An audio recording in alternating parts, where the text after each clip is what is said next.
თამარის დასახლებაში ერთადერთი სკვერის ადგილას სანაპირო დაცვის სამსახური მინი ნავსადგურს აშენებს, რაც მოსახლეობის უკმაყოფილების მიზეზი გახდა.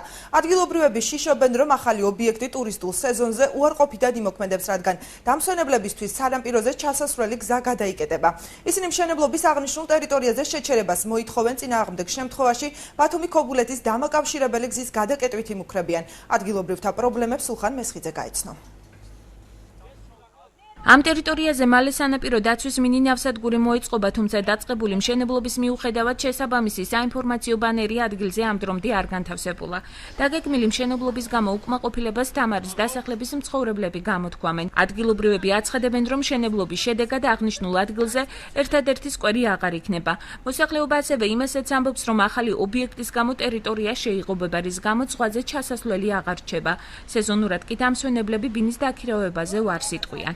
სამწუხაროდ ინფორმაცია არ აქვს რა შენდება, ეს დაიწყო ერთი კვირის წინ, მოხდა ტერიტორიის გადაღლობა. მთელი მოსახლეობის სურვილი არის, რომ ეს ან შეჩერდეს მშენებლობა, ან კიდე მოიძებნოს ალტერნატიული ვარიანტი და ეს მშენებლობამ გადაინაცვლოს სხვა ტერიტორიაზე. დაგვიკეტენ გზა და არაფერი, ზღვაზე ვერ გადახვალთ, დამსვენებელი ვერ ჩამოა, არაფერი, ყველანაირად ხალხი შეიზღუდება. ვითხოვთ იმას, რომ აიღონ ეს და გადაიტანოს საწყე დაუსახლებელი ადგილებია იქეთ.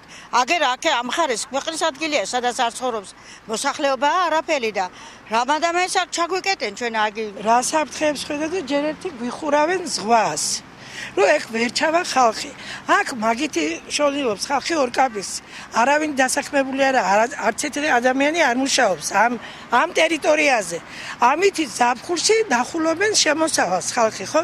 ამას რომ დახურავენ, ვინ ჩამოვა აქ? მცირე ზომის ნავსადგურს საქართველოს საზავო პოლიციის დაკვეთით შეპესე ფერი აშენებს. კომპანიის წარმომადგენლები სატელევიზიო კომენტარს არ აკეთებენ. მას შემდეგ, რაც შეპესეს წარმომადგენლებმა ტერიტორიაზე ჩვენი გადამღები ჯგუფი შენიშნეს, შესაბამისი საინფორმაციო ბანერის განთავსება დაიწყეს. პირად საუბარში განმარტეს, რომ ობიექტის მშენებლობაზე სანებართო დოკუმენტაცია საქართველოს ეკონომიკისა და მდგრადი განვითარების სამინისტრომ 2014 წლის 7 აპრილს გასცა. Раз военный ничего, наверное, не сделал. საკითხზე კომენტარს რაც საქართველოს სასაზღვრო პოლიციაში აკეთებენ პრეს-ცენტრის ინფორმაციით უწყებას აღნიშნული ტერიტორია სახელმწიფომ გადასცა. თეა პატიეშვილის თქმით, სანაპირო დაცვის ბაზის მშენებლობა ამერიკის საელჩომ დააფინანსა. ობიექტის დანიშნულება მოსახლეობის უსაფრთხოება და სასაზღვრო აკვატორიის დაცვაა. სხვა დეტალების გახმაურებაზე სასაზღვრო პოლიცია თავს იკავებს. სატელევიზიო კომენტარს არც საქართველოს ეკონომიკის სამინისტროში აკეთებენ.